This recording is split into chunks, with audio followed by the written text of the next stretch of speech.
Welcome to Long Story Long. I'm your host, Lisa Curry. Today's guest is the hilarious comedian and actor, Matt Braunger. Matt is the host of the podcast This Might Help with Matt Braunger. It's a call-in show. I recommend you call in.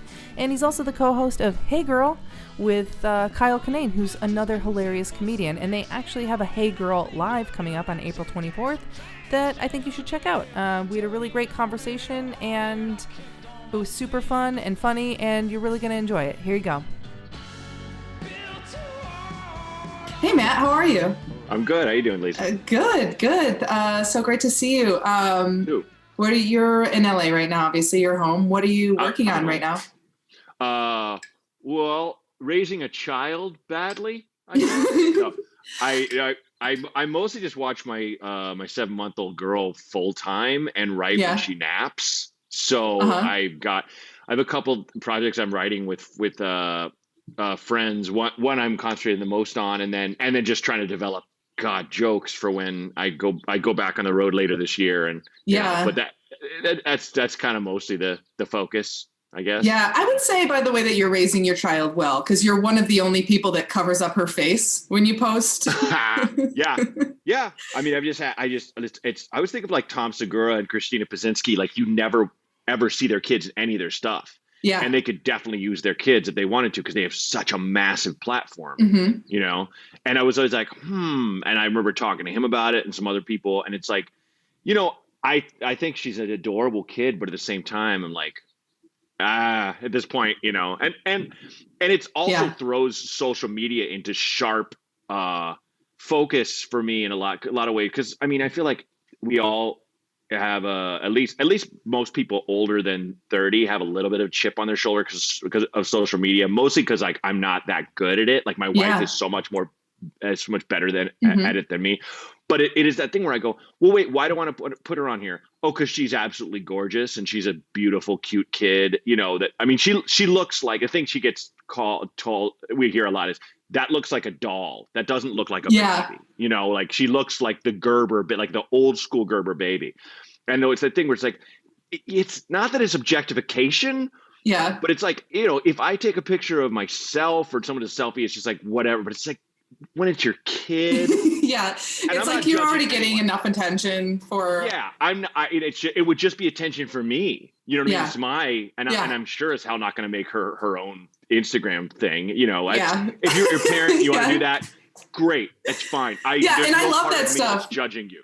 Yeah, you know, there's other friends of mine that put up their baby. I'm like, more baby content, please. Absolutely. But like, also, it's healing. It is healing. But it's just, I'm torn, man. I'm so torn because I do send pictures of her to friends, and they're like, "Oh my God, I needed this," and it's like, great, that's cool, you know. Yeah. But just to go back, the reason why I said I'm grazing her badly is because she fell off the bed when my back was turned. Oof. And she's fine, but it's like that was my first experience with that personally, where. With my wife and I have both seen her, like we couldn't reach her. She says boop, but she flipped off this bed when we were like on a trip. But this one was like, it's now that point where I'm like, she just falls off the bed constantly now. No, she did that. This is the weirdest reference, but I feel like you grew up watching. You grew up watching like action movies, right? A little bit, yeah. A little bit, yeah. Because like, have you seen the movie The Rock with I have Sean not Connery? Seen The Rock. Okay, so there's a scene. No. It's very specific, but there's a scene where the way this guy escaped from Alcatraz was there's these blasting furnaces, and he has to like roll, stop, roll, stop, roll, like on his side. Okay. I put her in the middle. We have a California King. It's enormous. It's a big bed, middle of the bed. I turned to grab something. She went, foo. She like flew. She had something to do. She had to go somewhere. She just had this feeling of like, fuck this bed, and went, and it was just like, thump, like she landed on her back, you know, fell maybe like a foot and a half and like bonk on her head and just crying. And I picked her up, and my wife runs and she's like, what happened? She's like, I heard that in my office. And I was like, oh God, you know, and she has a 96 percentile size head. Like it's her head is bigger than 96% of all children in the world. Yeah. For her age. So it's a nugget. And she's fine. There wasn't even a bump. So there's a hole in your floor now. But you have but there's that. You just have that feeling of she's dead, you know, or like, and it's not. But you know, it's fine. But it's just that, you know, I'm shook. I'm on this call stressful. with you shook as fuck. So absolutely. I'm getting better. We spent some time together, me and the baby. She spent some time with her mom. Yeah. All's cool, but it's like no more trust falls. No, that's why I jokingly said I'm raising her badly. That's the only reason. Yeah, of course. I bet like you must be absolutely dying to get back on the road too. You have some stuff lined up later this year? I do. I've got, I think my earliest, I have a tentative in August, but then everything else is in October on. Mm-hmm. So it's all, I specifically was like, because I just didn't know when I was going to get the vaccine. I specifically was like, let's not get anything until fall. But now that I actually got the vaccine, my first shot last week, just lucked out completely by just, totally scamming and taking a minority nurse's spot. I'm kidding. I walked into a pharmacy 10 minutes before they closed and was like, hey, do you guys have any extra? And the pharmacist was like, I'm glad you asked. We open these vials for like one person, two people. Yeah. It was a thing where I was like, oh, and I called my wife and we got the shot and we were like, borderline weeping in the car. Yeah, of course. What a huge relief. They were like, you should buy a lottery ticket because this doesn't really happen. And I'm like, I feel like I already won. I don't want to push it. I'm not going to be like, this is a sign. It's like, no, this is what I've been worried about. Cause so now absolutely. I might do something this summer if I can get it. But like the big push has already pretty much happened because everyone got their stuff moved from last year. Yeah. And there are names far bigger than me that are getting their spots pushed out by names bigger than them.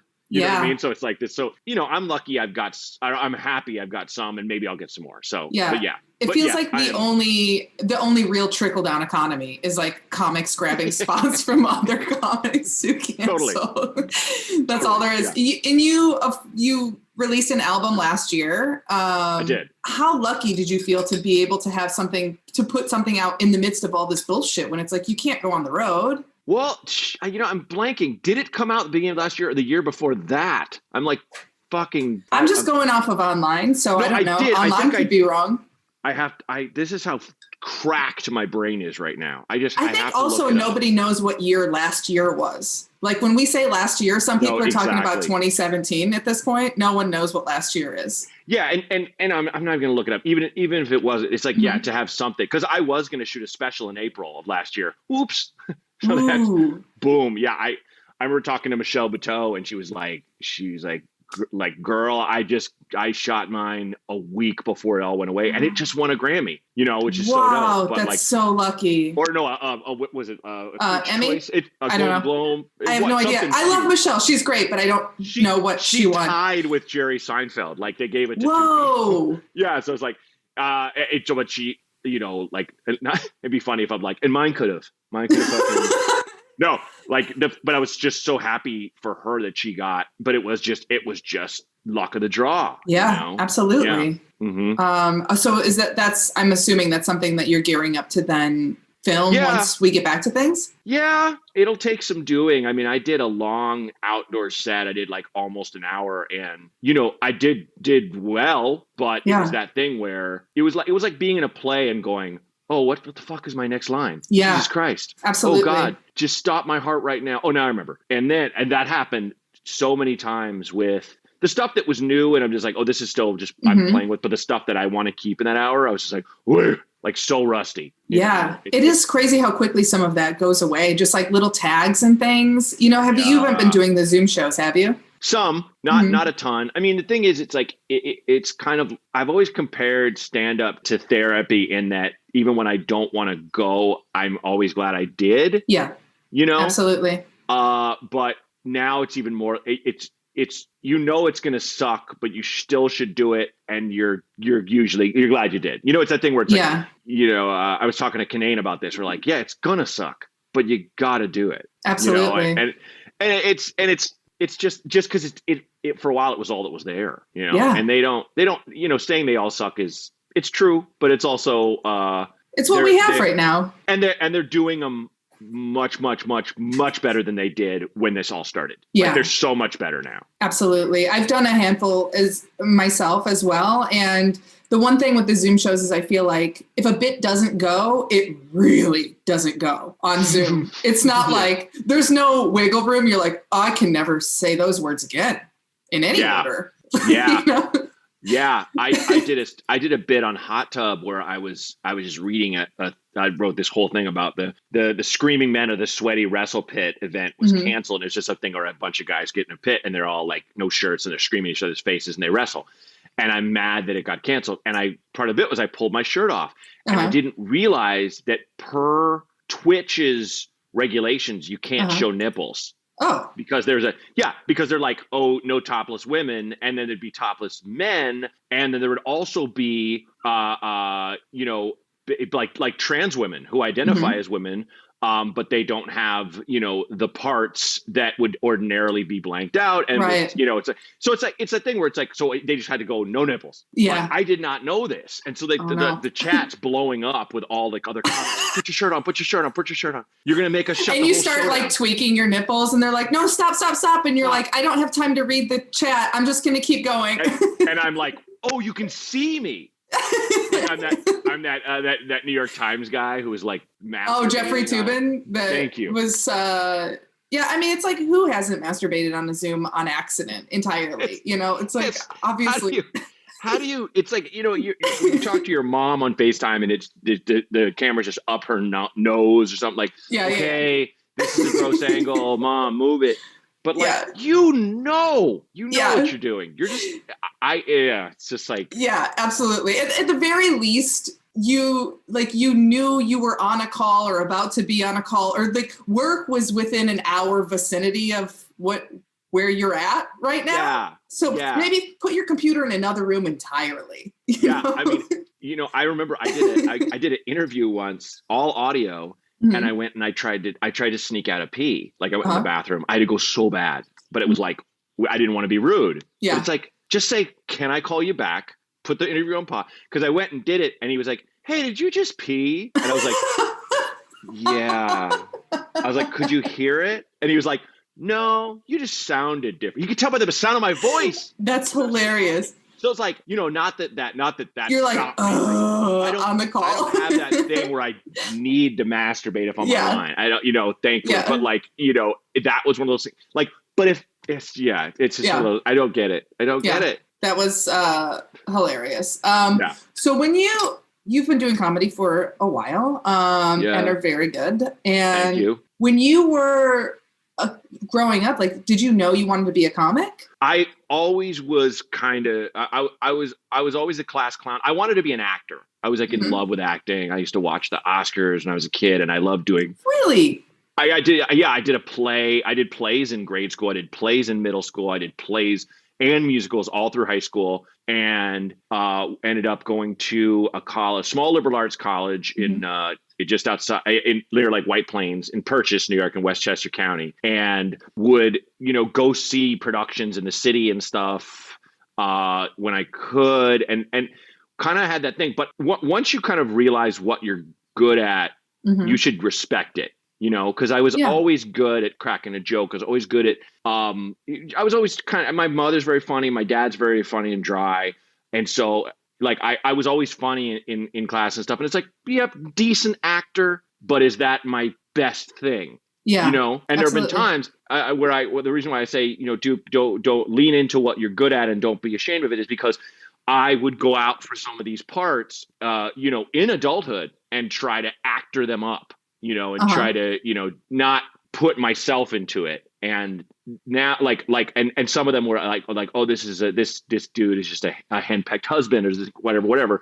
Or this dude is a loser or whatever. And not realize it's just kind of like, you can make that part great, but you don't have to actor it up. Like I remember my wife is always the realist with me. She'll always say the realest shit. And it's one reason I love her.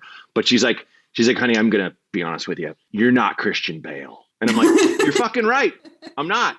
I should not be making up a voice for this guy. You should have my voice. There is just like something when I feel similarly where I really liked acting, but people know when you don't like have it in your bones or something like. Yeah. Or you're, like I would never want Daniel Day-Lewis's life. That level of commitment to a part. Yeah, that's a lot. There was that story about Marathon Man with Dustin Hoffman and working with Laurence Olivier, where Dustin Hoffman was like staying up all night before they shot. So he would be on set and be a wreck and be shaking and pale and sweating. And, you know, the big, like, you know, line was Laurence Olivier would be like, "My dear boy, have you tried acting?" You know, which is like, yeah, but kind of a dick thing to say. And ironically, Daniel Day-Lewis had a great point where he's like, well, that speaks more about Laurence Olivier's disdain for the art than it is for, you know, I'm paraphrasing, but they're kind of both right. Yes. And I'm not going to do that. You know, it would depend on the project, but I don't think I'd be good. I don't think I'd be good if I was, you know, I would see these actor intensives. And after college, the head of the drama department was like, you should do a Shakespeare intensive. You should do this intensive. It'd be like almost like getting your master's, but it takes like 2 years and you just nothing but Shakespeare for 2 years. And I was like, I love Shakespeare, but that sounds like emotional death to me. You know, you know, and ironically, I ended up going to Chicago, trying to break into the theater scene there. And, you know, wasn't, to be honest, trying that hard, but got into improv more, and then got into doing these kind of smaller stand-up shows. And then that became my path, which I think served me far better than if I would have been your actor's actor. Because I just don't necessarily think that's my Where did you study improv at? At IO, at Improv Olympic. Oh, that's so fun. It was there, and at the Annoyance. I did a year at the Annoyance too. I did a show or two in the Skybox at Second City, but that was with other Second City people, but it wasn't a Second City production. So yeah, but it was interesting to get kicked off my improv team because I took levels 1 through 5. That's all you're supposed to take. And then they added a 6th. And I'm like, I don't want to take it. Like, and I just, it's just another $550 or whatever. And they're like, you can intern. It's like, what, lift kegs? No, I'm not going to do that. I work in a bar. And then my coach called me and was like, yeah, you're off the team, but they said if you take level 6, they'll put you back. And I was just, I'd started doing stand up there. And that was my moment, like where I was like, nah, I'm just a stand up now. Like where I was kind of like, you know, where I joked that like my lightsaber turned from green to red. Like I went to the dark side and threw my hood up, you know, to be dramatic as hell about it. Because in Chicago at that time, I mean, it was Hatfields and McCoys. Improv hated stand-up and stand-up hated It is really crazy how divisive it is in Chicago. Because I'm like, I don't know, we can all be friends. We're all doing comedy. And they're like, absolutely not. Yes. No. And it's and they both sides have points. I understand both sides, but it's better than it is way better than it was. Because even, you know, Second City, even they put a stand-up club in their thing, you know, so but it's just, they will always kind of be cats and dogs without absolutely. What got you to make the move into stand-up? Just doing open mics and then falling in with the crew I did with like John Roy and Kyle Kinane and Mickey Betancourt and Kumail and you know, Emily DeRizes and all these people who we would all do this show called The Lion's Den. It was an open mic on Mondays that you would sign up, and it'd probably be like 50 comics, and our thing was we always wanted to do a new 5 minutes. I remember we used to make fun of John Roy because he would do the same joke a couple times over like weeks, and he was the only guy playing comedy clubs. So jokes on and he's like, I'm just working on them. That's what you do. And he would say, he would be like, and he would make enough to have like a used car, which none of us had, and like Kyle. But Kyle had like this massive Grand Marquis. It was like hilarious that we would drive through the snow, took shows together in. But like, you know, he would be like, yeah, have fun at your jobs, guys. This was like the ultimate put down. Like, you know, but that show was so awesome. And I remember they would ring this bell, and if the bell rang, your name wasn't on the list. I remember getting there a minute too late and just feeling like garbage and like just being so mad at myself. But you know, everybody would go up. There was a night where like George Carlin stopped by. That's crazy. And there was like a guy who would get up there and just eat VHS tapes, and there were like there was a it would be all kinds of stand up, really good, really bad, whatever. But the thing about it, like with CJ Sullivan and Nate Craig and all those people, it's like there was such a hilarious combination of irreverence of just like kind of like, well, I'm going to talk about anything I want to be different, but also kind of an idea of like, but none of us are shit. You know, like nobody, I remember thinking when I was doing improv, oh, there's a road that this can lead to a job like Saturday Night Live or, you know, something else. Stand up, never saw it until I kind of came to LA and started learning how the business worked. Yeah, because it was just a thing we really, really loved doing. And we would, you know, get super hammered and everything, but like we did it because we loved it, but also because it was really fun and we didn't have to think about it that much. And it was, you know, it's still like such a thrill to think about writing a thing and being like, ooh, I'm going to do this tonight, you know, and like, you know, and you would make fun of stuff that had gone before you. You know, I remember there's one night where for some reason there were a bunch of attractive women in the audience and you're like, they were just open mic or something. And I think I said something stupid, like someone broke the lock on the hot girl cage or something. And then, every one of these dorks like me are just commenting on it. And Kyle gets up and was like, you fucking nerds. You've never seen women? And and I remember I was falling off my chair laughing because it was just like every guy thought it was such an interesting thing. But we're making these women feel uncomfortable by complimenting them. Like, just shut up. You know, but it was like that. And I remember last, I feel like I'm piling on, but last thing I'll say is I remember I used to have a bit about it. I learned that a spoken heckle is so much worse than a yelled one, because when a person's setting up a joke, it's quiet. You know, if the room is good or decent or whatever or normal. And so like, I forget what this comic said. He said something like, men and women are different, you know? And someone at the back, it might have been Kyle. He wasn't always a dick, but somebody was like, fuck you. And he's like, hey. And it was like a laugh. He's like, listen, go fuck yourself. And he didn't even say it that loud. It was like, fuck you. Yeah. Go fuck yourself. And like in the silent, and it crushed because it was the setup was so garbage. Because it was just like the precision of the timing of hitting in the silence. Fuck you. It is so much worse too, because it's like, if you yell it, you're yelling over presumably sometimes laughter. So like maybe you're the asshole, but if it's quiet enough that you can hear somebody just speaking it, yikes. Yes. Oh, so bad. So bad. Oh man, that's really funny. It's funny to me that you saw a clear career path with improv versus stand-up, because I felt the complete inverse, where I started improv at Second City and I was like, what am I going to do? Perform on their boat?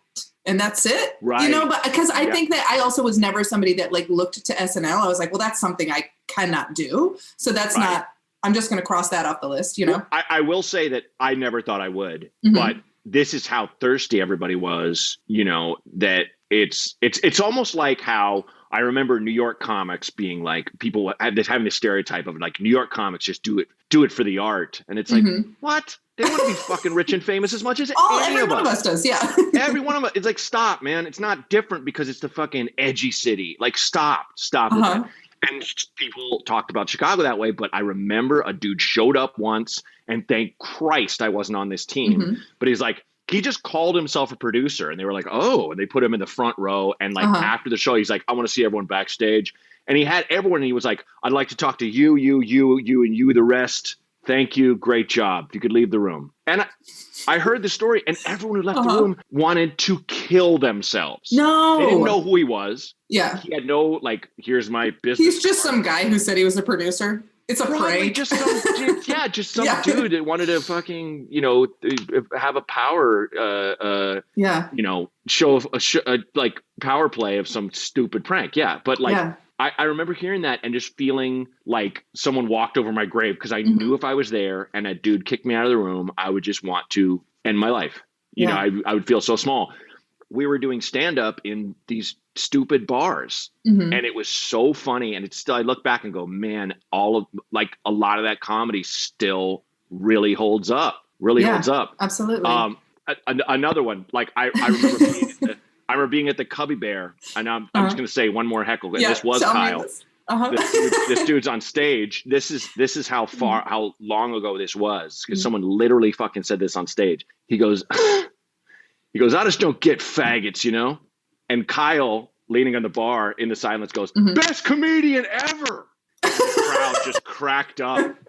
And the dude thought for a moment, he was like, yeah, hey. And then it hit him. Everyone hated him. Oh my God, Kyle is the best. And I should say that guy looked like you would think he'd be friends with Kyle because he had like a chain wallet. Sure, and, a goatee or something. Yeah. And it was like, wearing a mechanic's jacket. Yeah, this is now an indictment of comedian. Kyle. Yeah. Yeah. But just like, you're just like, A, Kyle doesn't think that way. B, his sister's a lesbian. Get the fuck off the stage, man, So anyway. That's so funny. Back to the producer thing, I think it is wild how in entertainment, I feel like it doesn't matter what area of entertainment, there could be a job or an opportunity that you've never heard of, that never seemed to exist before, that's something that you wouldn't even be interested in. But once the opportunity materializes and presents itself, it's like, well, I have to get this now. And it's like, what the fuck is wrong with all of us? That this is like, I just found out that I didn't get a job that I didn't want. And I was so sad. And then I was like, I don't even want this job. What the fuck is wrong with me? Yeah. Everything is the brass ring that you'll never get again, which is insane. Yes. My therapist was talking, I was down in the dumps a couple weeks ago about things because I come very close to a few things. Mm-hmm. And it was like, it's that thing where you're like, I just want to win. And I didn't say that, but he was kind of like, he's like, look, I don't like comparing clients to, to other clients, but I have people who he talks to a lot of actors, a lot of performers. He's like, who are very successful, who are fucking miserable. Yeah. They are so sad about their lives and stuff. And so he's like, but they're rich and famous. So get it together, Matt. Yeah. Yeah. Please say that. What's it? Not that I'll ever quote Ari Gold on Entourage ever again. But one thing that he said that made me laugh so hard was like, happy? Who the fuck is happy? Look at me, I'm miserable. That's why I'm fucking rich. It's that thing where it's like, and that's really it. That's really it. Where people are just like, yeah, but I think I'd rather just try to be near suicidal and have $1 million. Yeah. But in the end, it's just like, I got a great little family here, and the career thing is up and down, but not that you have to have a family or even someone you're in a romantic partnership with, but you got to be okay with yourself. Yeah. You got to have something in your life that isn't just, if you build everything around this godforsaken river of clowns, it's like, much as I love it. Yeah. You got to have more. Especially like, I think that's more apparent after this past year where, I see friends of mine that are like, I've got to do all these open mics on Zoom. And I'm like, no, man, you don't. Go camping. No. Go see your family. Yeah. What are you doing? You need oxygen is what you need. Yeah. I still will go, wait, fuck, how old am I? Oh my God. It just blows my mind. Because that's time. Time is just, it's just like, and you'll just turn around and you're like, oh shit. And I not that you wasted it all chasing that stuff, but just. But it's also, in all of the things that you're chasing, you do accomplish a great deal. I mean, you have several albums. You've been on TV a bunch. Sure. But, I will say, I just saw like Vulture put out like the top 32 character actors working today. And I'm like, I know I'm not on that fucking list. Fuck that list. I hate it. Those fucking lists. But it's still that thing where you're like, oh my God, did I just get yoked by a list? Yeah. To me, it's almost like, Paul Newman getting hustled in The Color of Money by Forrest Whitaker. And he's like, what the fuck? I just got, like, I'm the hustler. How did I get hustled? Yeah. To me and my still getting hooked by a list, which is what they're kind of supposed to do. It's like, oh, Jesus. Yeah. And I only saw it because like, my wife works with Aparna, who like I'm amazing friends with. And I'm like, and she emailed it to you. She was like, look what you're not on. Exactly. I think you and I both know Aparna gets all my fucking roles. Yeah. We're the same type. Yes. No. But it's just, it was momentary, and I was like, whatever. But in the end, I'm more happy for her because, I always joke like that I've discovered all of Kara's clients, which isn't true. Yeah. But that was one. We did a show in DC, the Benson Ball. We went to Oliver Reed Hospital and we performed for people in the waiting area. And I was just, I came home. I was like, you should look into her because she's kind of green, but her jokes are she's great. She's so like, good. you know what I mean? I do have that hey, that's my discovery. That's my kid. You got that as a talent. That's another thing to put on your resume. Yeah. When you were, after like establishing yourself in Chicago, did you go to New York or did you go straight to LA? LA, because I had gone to college outside New York, and I always had I had friends who were living in tiny apartments, and I was like, I can't, I know it, I'll lose my mind. And so I also had that thing where I was turning 30, and I was like, I just think I should go. I think I've done enough prep time in Chicago, which I always advise people to go someplace and just work out for a couple years. Not too many. I might have done too many, but I just needed to get someplace where I could do what I wanted to do, which is, get on camera and stuff. And, at the time, New York, it felt a lot more like just plays, which I love. Yeah. But it's just, I just was like, and more of my friends were going to LA too. So it was kind of like, okay. And I'm just much more of a West Coast guy. I just kind of always have been. Yeah. That kind of makes it easier if your friends are already going. Did you have a plan with a bunch of people to come out or? No, Kyle and I were moving out together. I came here first and lived and couch surfed for like 2 or 3 months. And then he came out and found us a place, and I lived with Kyle for 2-3 years, I think 3. Nice. 2003, 2000. Yeah. 3 years. 3 years. Yeah. And then I got this godforsaken 1-bedroom that I lived in for 6 years. And it still makes me go, why did you live there? In that hovel? But that was kind of like my fully scumbag years. Yeah. I think that's just also part of, growing and moving. Everyone has to live one place where they're like, what the fuck was that? Totally. What was that time in my life? Yikes. Exactly. Yeah. And I think with most men, I needed to have a steady lady in my life to go, oh, this is horrible, and you should do this, and you should do, and you're like, oh, shit, So. Yeah, like, I didn't notice all of these things. How did you find LA? Like once you got there, I mean, like, was it easy for you to navigate and get things going, or? It was just an enormous nightmare because it was so big. I didn't know where I was going. Back then, you didn't have GPS. We just had the Thomas Guide, the book. I had one of those when I moved out. Yep. And, unbelievable. And I worked as a PA for a couple of years, and it actually was great because the guy, the boss would let me like go to auditions and stuff and not tell anybody. Oh, that's excellent. Fuck. Saved my life. And then after that, I was a closed captioner for the hearing impaired, and they let me leave but make up my hours on the weekends. So I lucked so out. Ideal. These 2 day jobs that let me do that. But yeah, I mean, it was that thing where the first year I pretty much hated it because I didn't really understand it. And then after a couple of years, I really liked it. And I still do, I think Chicago to LA feels like a particularly hard adjustment. I mean, I grew up just outside of Chicago, and then, you get to LA and you're like, well, I can't put cheese on everything. That's like, you guys just aren't drinking beer constantly? What kind of fucking place is this? Yeah. It does feel like a little bit of a crash landing in that way. Yes. It was a very Mad Men-esque life for all of us in Chicago, men and women. Yeah. And it was great, but it definitely had that hard transition of going from not driving to you have to drive. You don't have an option. You have to drive. Yeah. This is before Uber and all that stuff. You have to drive and no one's looking at the road, by the way. Have fun. It's full on road warrior out here for sure. Yeah, it's crazy. When you look back on, kind of your path through things, is there anything that looking back was either like felt negative at the time or felt insignificant that changed the trajectory of things for the positive for you? Oof, boy.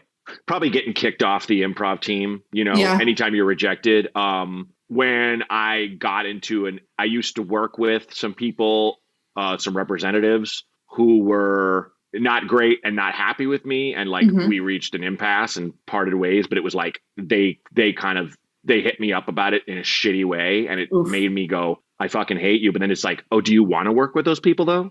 You know? But number one would probably be when Kara and I were working together and fucking, we always a great combo. I mean, I'm so glad it worked out for you guys. I was a walking lie because I lied to all my friends about it going on. I lied to her about what it meant to me, and I wasn't the best guy. And we reached a point where we break up and get back together, and like she at one point said, I can't work with you. You have to decide if you want to be with me, but I can't work with you. And it felt shitty. And I'm still, honestly. So that was the shitty manager that you hated. Yes. That's what I'm talking about. Teasing. And I called her them. Yeah. She's a few people or non-binary. Yeah. But no, it wasn't. But I still, with respect to my managers now, they're great, but she's still like the best person I've worked with. And it was one reason we clicked so well. And I felt like I was in kind of a careerish slump and I wasn't writing my best stuff. And I was like, well, this is the end of like, I'm kind of fucked. And also I don't want to be with you, blah, blah, Yeah. And it's that thing where the thing I regret is how I treated her that whole time. But when we started talking again later that year, after not being around each other, not working together, and started talking as people that did not have business with each other whatsoever, we were like the best parts of each other. Yeah. So as much as the process sucked and I look back on that and winced through so much shit, if anything would have been different, I kind of believe in the butterfly effect. If Absolutely, anything would have been too. different, we probably wouldn't have Rose, or we'd have a different shittier baby or whatever, I love the idea that there's an alternate timeline where you two have a horrible baby. I mean, I have people that are like, are you sleeping? My baby's 6 months old. I haven't had any sleep. And I'm like, my kid sleeps 10 hours a night. That's amazing. I'm sorry. Yeah. That's a miracle. For the most part, you can I should say anyone can hold her, but that's not true because we did like a drag queen bingo thing for a friend of mine online on Saturday. And it was 80s themed, and I put on a headband with a fake mullet, and I was like, "Hi, Rose," and she lost her mind. She's like, who the fuck are you with this long Maybe she hair? hates the 80s. And I pulled it up. Maybe that's it. Yeah, she can. Theo Vaughn can. Past life stuff. Yeah. Sorry, Theo. Absolutely. No mullets. None.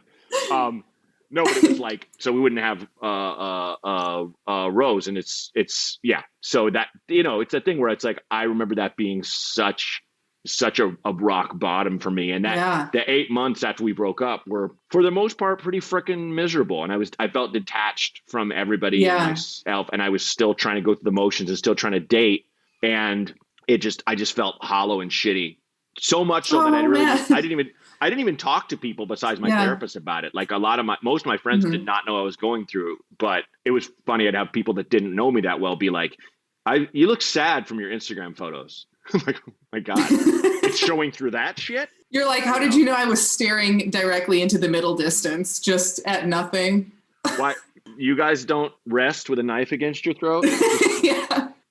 It is interesting too, like when you were talking about the whatever management team that you didn't gel with. No, they were actually agents, I will say. And that was like, but they were just, I will say I had come off a bad situation with another agent who I'm actually cool with now and kind of gave me my start. And he's a great guy. It just didn't work. But like I had a massive chip on my shoulder too. So I wasn't the nicest person, but it was like the way they came at me, I was like, wait, what? I won't go into detail. I don't want to, but like, everyone has those people that they had a bad thing with them. Like, it's funny, like the best advice you can give anyone in this business is just be nice. Yeah, just be absolutely. Nice. And because you always remember the people that were shitty to you for no reason. Yeah. And I do think there's also a thing of like, there's 7 billion people on the planet. There are going to be some people that you just don't gel with. And it doesn't mean that you're bad or they're bad or it's just, not a great match, and that's fine. And there's a comic who I do shows with, and we're always very cordial to each other, but I think we just don't care for one another. Interesting. And we ran into each other at the grocery store recently, and neither of us said anything. And I was like, this is so pleasant. Like, we could just ignore each other and it's fine. And we don't have to do this like weird fake thing, but then we'll do a show together and it's fine. I don't know if I'm also not going to say who it is, but no, nor would I ask. Yeah. Yeah. But yeah, that's cool. And that's great that does Kara still manage you then? No.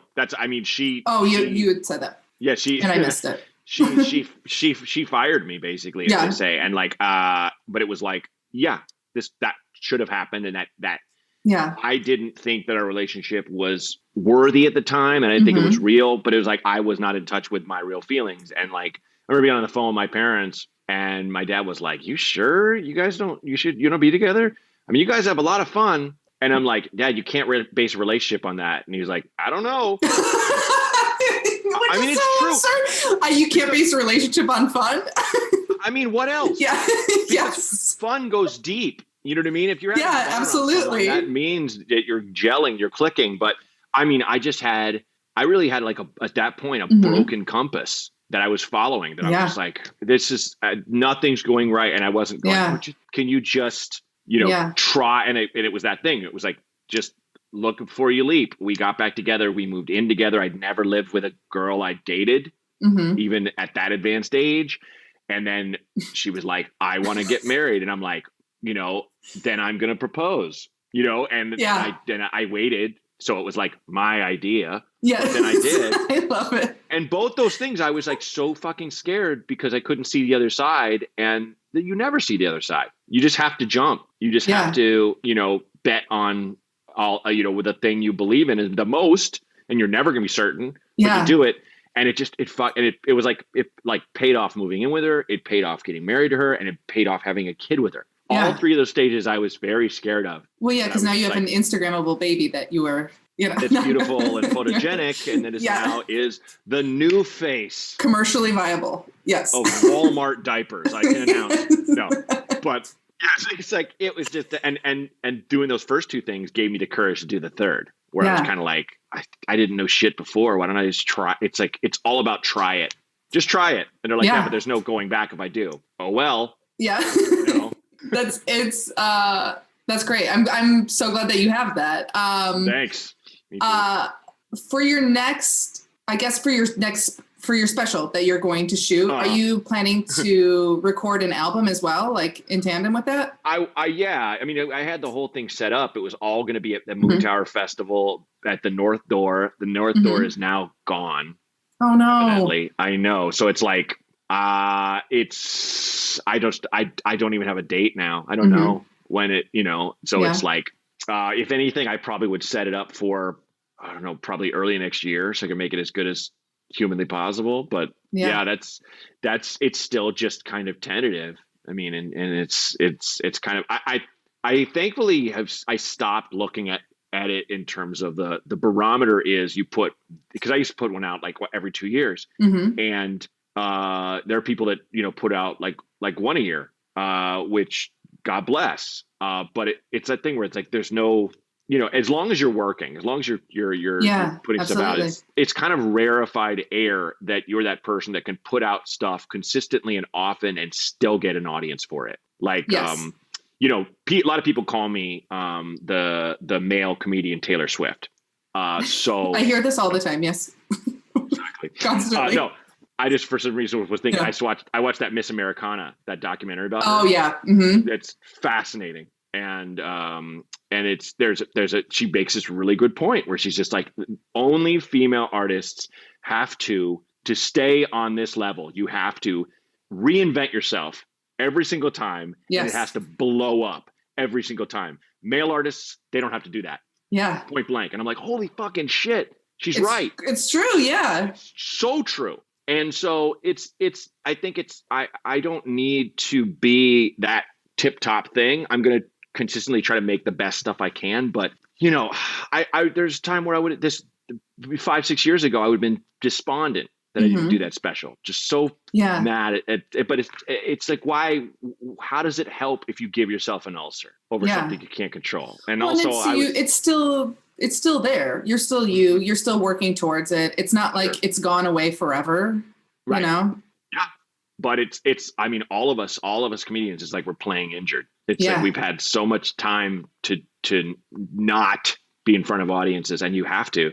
I had a friend who used to do comedy with me back in Chicago, and then he stopped forever and then would want to do like a guest set at the shows. And he, he'd do great, but he'd be like, yeah, I've been practicing my act. And like, oh, you got what? You can, because he lives in this like Mayberry town in like Ohio, this small town. I was like, you go to like a local bar or something? He's like, no, just like at home from the mirror. I'm like, God damn it. Like, don't do that.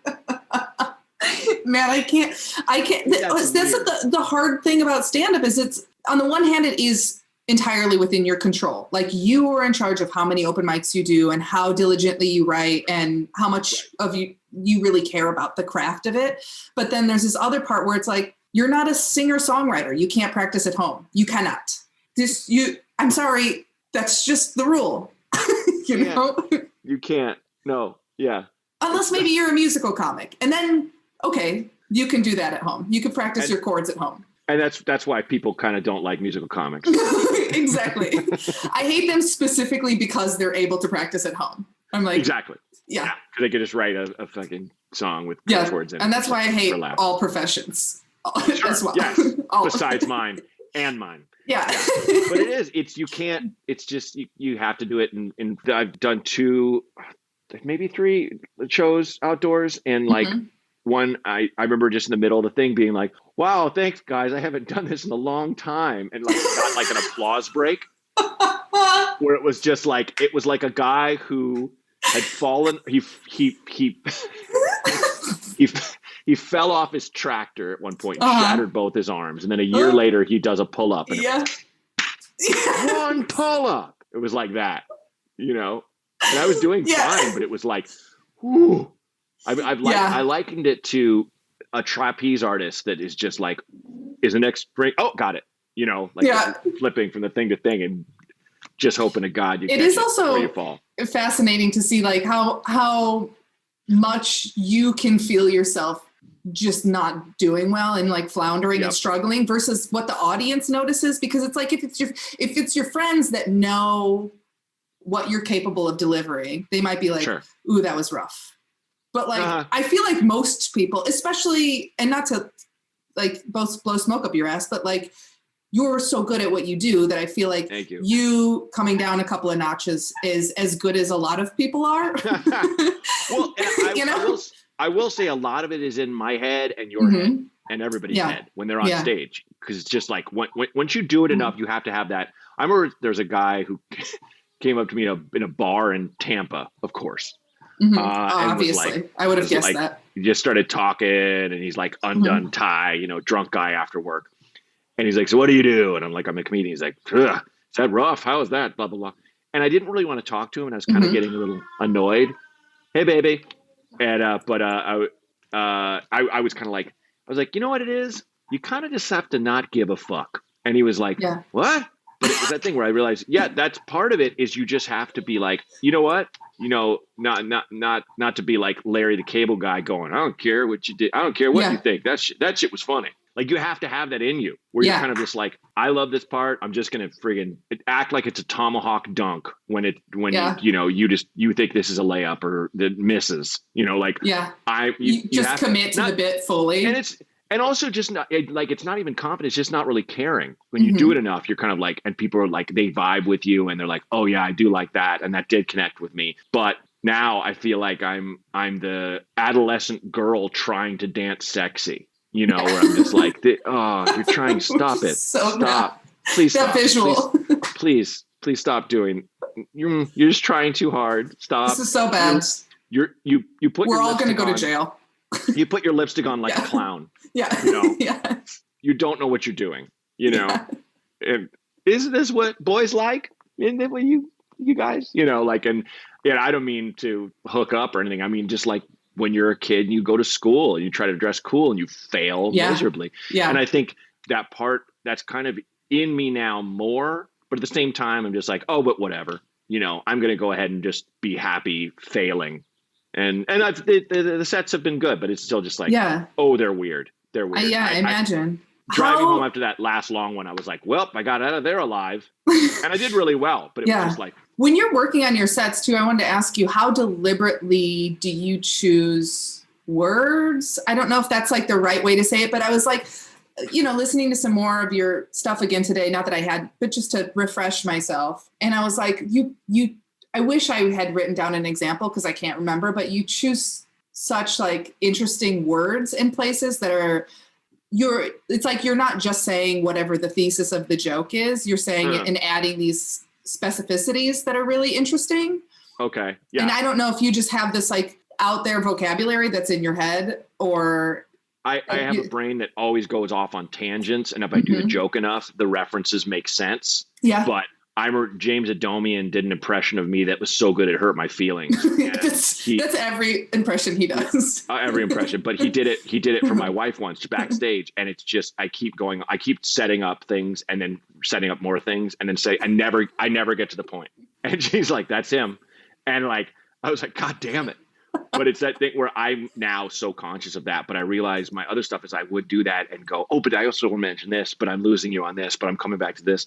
And after doing the joke a few times, you could like, okay, now they converge. Now you see what my brain saw at the time, you know?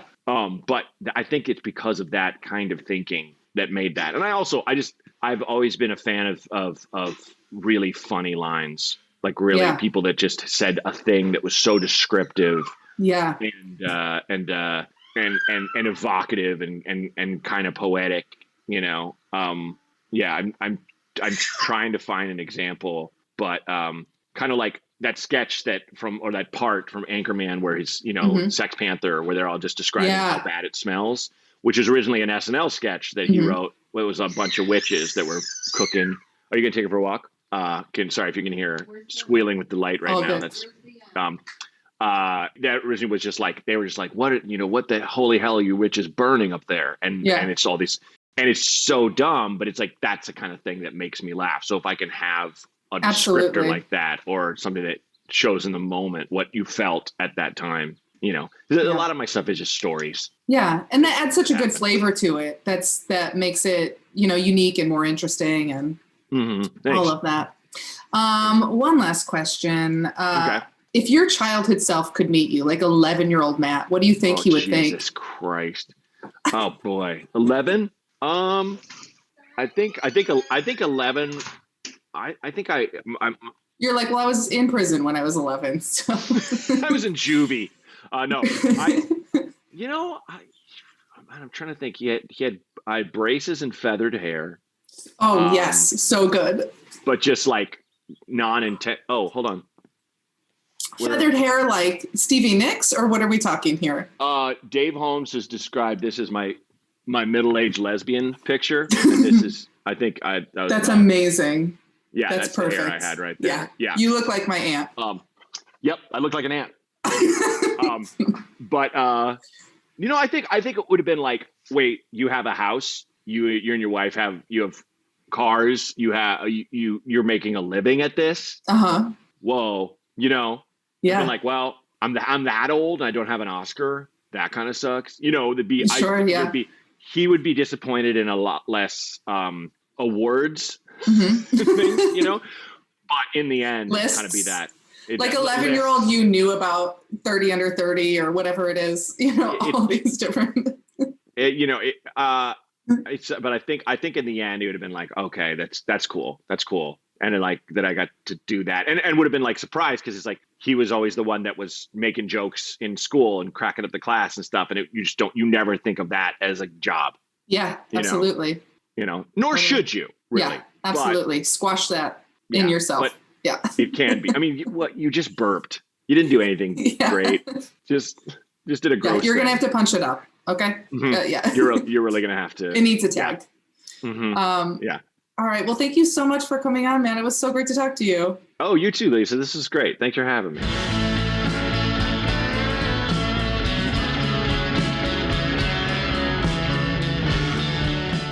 Thanks so much for listening. Once again, that was Matt Braunger. You can find him on Twitter and Instagram at Braunger. His last name, it's Braunger. And I'm Lisa Curry. You can find me on Twitter at Lisa_Curry and on Instagram at olympianlisacurry. Listen, guys, if you're enjoying the show, I know you are, please subscribe and go ahead and give me 5 stars and a little review. If you don't like the show and you keep listening to it, that's your problem. Don't give me less than 5 stars. That's not my business. I only care about 5-star reviews, okay? Do you understand me? Please review it because it gives me more traffic. You know what I'm saying? I really appreciate you.